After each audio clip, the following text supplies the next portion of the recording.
नमस्कार, स्वागत है आपका हमारे चैनल पर। मैं हूं आपके साथ शिप्रा सैनी। राजधानी दिल्ली में बेस्ट शिक्षा मॉडल का हवाला देने वाले अरविंद केजरीवाल के शिक्षा मॉडल की अब लगातार पोल खुल रही है। जिस तरह से दिल्ली के सरकारी स्कूलों के तमाम वीडियोज सामने आ रहे हैं और कहीं न कहीं आम आदमी पार्टी इससे तिलमिलाई हुई है। यही वजह है कि हाल ही में जब डीडी न्यूज के एक पत्रकार दिल्ली के सरकारी स्कूल की कवर करने गए तो किस तरह से उनके कैमरे को तोड़ दिया गया। दरअसल डीडी न्यूज के वीडियो जर्नलिस्ट के साथ वहां शिक्षकों ने मारपीट की और इस पूरे मामले में अब दिल्ली के भजनपुरा में पुलिस ने जो शिक्षक थे उनके खिलाफ एफआईआर भी दर्ज की है। पत्रकार का आरोप है कि उन्हें और उनके सहयोगियों को पीटा गया और स्कूल में उनका कैमरा तोड़ दिया गया। तो पुलिस ने इस पूरे मामले में जानकारी दी है। पत्रकार और उनके सहयोगी स्कूल में ग्राउंड रिपोर्ट पर काम कर रहे थे, तभी उन्हें रोका गया और उनकी पिटाई की गई है। इसी पूरे मामले को लेकर डीडी न्यूज की ओर से भी जो खबर सामने आई है उसमें बताया गया है कि किस तरह से जो डीडी न्यूज के जर्नलिस्ट थे गिरीश निशाना, वो भजनपुरा में एक सरकारी स्कूल को कवर करने के लिए गए थे और उसी दौरान इस तरह से उनके साथ शिक्षकों ने मारपीट की है। साफ तौर पर उनके द्वारा ये कहा गया है कि दिल्ली के सरकारी स्कूलों की जो कुव्यवस्था है, जिस तरह से वहां बच्चे टीन में पढ़ने के लिए मजबूर हैं। हमने हाल ही में टाइम्स ऑफ इंडिया की वो रिपोर्ट भी देखी जहां बच्चे जो हैं वो कहीं न कहीं डब्बों के कमरे में पढ़ रहे हैं। किस तरह से टीन के कमरे बनाए गए हैं और वहां बच्चे पढ़ाई करने के लिए मजबूर है, जिसके बाद दिल्ली के तमाम सरकारी स्कूलों को मीडिया रिपोर्ट कर रही है। और इसी कड़ी में दूरदर्शन चैनल के ये पत्रकार थे जो कि ग्राउंड रिपोर्टिंग करने के लिए वहां पहुंचे थे, लेकिन शिक्षकों ने ही उनके साथ इस तरह की बदसलूकी की कि उनसे कैमरा छीन लिया और उनका कैमरा तोड़ दिया गया। इस पूरे मामले में जब वीडियो जर्नलिस्ट और साथ ही जो उनके सहयोगी थे उन्होंने पुलिस में शिकायत की, तो इस पूरे मामले पर शिकायत एक स्कूल शिक्षक के खिलाफ ही दर्ज की गई है, जिसने आरोप लगाया था कि पत्रकार ने जबरदस्ती स्कूल में एंट्री की और कर्मचारियों के साथ मारपीट की है।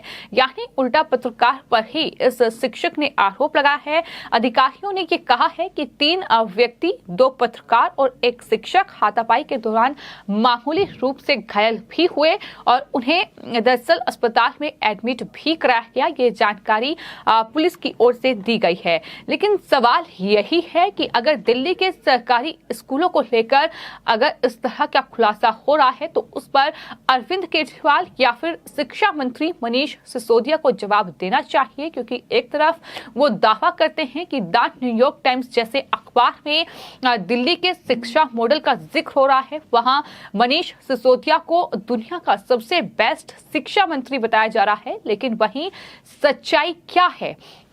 बेस्ट शिक्षा मंत्री या फिर बेस्ट शिक्षा मॉडल सिर्फ और सिर्फ विज्ञापन और इस तरह की मीडिया रिपोर्ट तक ही सीमित है। लेकिन ग्राउंड रियलिटी क्या है, ये अब लगातार जो वीडियोस सामने आ रही हैं, तमाम जो दिल्ली के सरकारी स्कूलों के बच्चे जो दावा कर रहे हैं, उसमें कहीं ना कहीं सच्चाई सामने आ रही है कि किस तरह से स्कूलों में बच्चों के लिए बुनियादी सुविधाएं तक नहीं है। बच्चों के लिए कमरे नहीं हैं, कमरे तो छोड़ो, वहां शौचालय नहीं है, पीने के लिए पानी नहीं है। इस तरीके की कुव्यवस्था जो है वो दिल्ली के सरकारी स्कूलों में है। और जिस तरह से बदसलूकी डीडी न्यूज के पत्रकार के साथ हुई है, उसके बाद अब तमाम लोग भी इस पूरे घटना को लेकर केजरीवाल सरकार पर हमलावर हैं और तमाम लोगों की ओर से ये कहा गया है कि अभिव्यक्ति की आजादी की दुहाई देने वाले लोग दिल्ली सरकार में बैठे हुए हैं, फिर चाहे वो मनीष सिसोदिया हो, फिर चाहे वो संजय सिंह हो।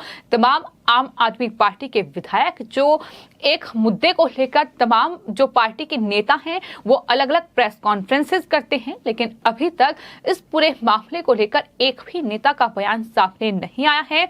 लेकिन उनके स्कूल में मीडिया वर्जित है और हैरानी इसी बात की है कि दिल्ली के शिक्षा मॉडल की चर्चा द न्यूयॉर्क टाइम्स में होती है, लेकिन स्थानीय पत्रकारों को वहां एंट्री तक नहीं मिल रही है। स्थानीय पत्रकार दिल्ली में, अगर दिल्ली में स्कूल बेहतर हैं या खराब हैं, उसे कवर भी नहीं कर सकते हैं। तो इस तरह के हालात फिलहाल राजधानी दिल्ली में हैं। तो सवाल कई इस बीच अरविंद केजरीवाल सरकार पर उठ रहे हैं। खुद दिल्ली में मुख्यमंत्री अरविंद केजरीवाल तमाम प्रेस कॉन्फ्रेंस में शिक्षा मॉडल का हवाला देते हैं, लेकिन उस शिक्षा मॉडल की सच्चाई क्या है कि दिल्ली के अलग अलग इलाकों के जो सरकारी स्कूल हैं, फिर चाहे वो हाल ही में बदरपुर के जो तमाम 11 स्कूलों की बात सामने आई थी, जहां 40,000 बच्चे पढ़ाई कर रहे हैं, लेकिन कमरों में नहीं, वो टीन के कमरों में बैठकर पढ़ते हैं और वहां गर्मी में वो तप रहे हैं। किस तरह से व्यवस्था बच्चों के लिए नहीं है, पीने का पानी उनके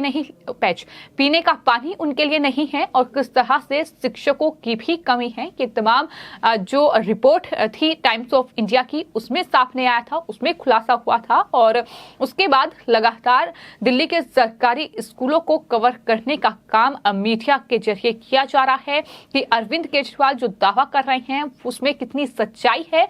लेकिन जब इस तरह से मीडिया सरकारी स्कूलों को कवर कर रही है तो उन्हें टारगेट किया जा रहा है। इस तरह से पत्रकारों के साथ बदसलूकी हो रही है, इस तरह से उनसे मारपीट की जा रही है, उन्हें स्कूल में घुसने नहीं दिया जा रहा है, और अगर कैमरा देखते ही स्कूल के गेट बंद कर दिए जा रहे हैं। इस तरीके के हालात फिलहाल राजधानी दिल्ली में हैं।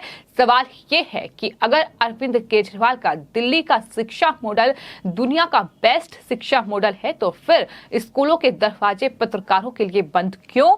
आखिर क्या अरविंद केजरीवाल छिपाना चाहते हैं? तमाम सवाल हैं जो लगातार देश की जनता और खासतौर पर राजधानी दिल्ली की जनता पूछ रही है। वहीं आपको बता दें, दिल्ली में एक तरफ सरकारी स्कूलों को लेकर केजरीवाल घिरे हुए हैं, तो दूसरी तरफ पंजाब में भी मुश्किलें लगातार बढ़ रही हैं। जिस तरह से पंजाब में भगवंत मान सरकार नई खनन नीति लेकर आई, लेकिन उस पर अब पंजाब हरियाणा हाईकोर्ट ने रोक लगा दी है, जिसको लेकर बीजेपी की ओर से बड़ा हमला भगवंत मान और केजरीवाल पर बोला गया है। गौरव भाटिया ने, बीजेपी के प्रवक्ता हैं, उन्होंने प्रेस कॉन्फ्रेंस की है और प्रेस कॉन्फ्रेंस करते हुए लिखा है कि आम आदमी पार्टी नहीं बल्कि पाप है, आप नहीं पाप है, जनता के लिए अभिशाप है। आम आदमी पार्टी का भ्रष्टाचारी चेहरा बार बार सामने आता है। पंजाब में आम आदमी पार्टी की सरकार एक ऐसी खनन नीति लाई जिस पर आज पंजाब और हरियाणा हाईकोर्ट ने रोक लगा दी है। तो इस तरह से बीजेपी ने प्रेस कॉन्फ्रेंस करते हुए केजरीवाल और साथ ही पंजाब के मुख्यमंत्री भगवंत मान पर यह बड़ा हमला बोला है। तो लगातार बीजेपी वर्सेस आम आदमी पार्टी देश में देखने को मिल रहा है, क्योंकि लगातार केजरीवाल जिस तरह से जनता को बेवकूफ बनाने का एक तरीके से काम कर रहे हैं, क्योंकि इस तरह से लगातार एक के बाद एक तमाम भ्रष्टाचार और घोटाले सामने आ रहे हैं, और किस तरह का झूठ फैलाकर केजरीवाल वोट बैंक के लिए तमाम जद्दोजहद कर रहे हैं। फिर चाहे बात गुजरात की कर ली जाए, गुजरात में जाकर वो लोगों को गारंटी दे रहे हैं कि वो किसी भी भ्रष्टाचारी को नहीं बख्शेंगे, फिर चाहे वो उनकी पार्टी का हो या विपक्षी पार्टी का हो। लेकिन सवाल ये है कि केजरीवाल पहले दिल्ली और पंजाब में किए गए घोटालों का जवाब दें, उसके बाद ही गुजरात की जनता उन पर भरोसा कर पाएगी। लेकिन उनके पास जवाब नहीं है, और यही वजह है कि इस तरीके के हालात फिलहाल देखने को मिल रहे हैं कि लगातार आम आदमी पार्टी के भ्रष्टाचार की पोल खुल रही है, लगातार उनके घोटालों का पर्दाफाश हो रहा है। जो झूठ का पुलिंदा अरविंद केजरीवाल गढ़ रहे हैं, कहीं ना कहीं उसकी पोल राजधानी दिल्ली में खुल रही है। लेकिन केजरीवाल हैं कि लगातार अब गुजरात में, हिमाचल में जाकर एक के बाद एक गारंटी बांट रहे हैं। तमाम वादे वो प्रदेश की जनता से कर रहे हैं, लेकिन जाहिर तौर पर प्रदेश की जनता उन वादों का हिसाब किताब करेगी। लेकिन फिलहाल राजधानी दिल्ली, जहां का शिक्षा मॉडल केजरीवाल बेस्ट बताते हैं, लेकिन अगर उस मॉडल को कवर करने के लिए कोई पत्रकार पहुंचता है तो इस तरह से उनके साथ मारपीट की जाती है, इस तरह से उन्हें घायल कर दिया जाता है। फिलहाल आपकी इस पूरे मामले पर क्या राय है, हमें कमेंट बॉक्स में जरूर लिखें और चैनल को सब्सक्राइब करें। धन्यवाद।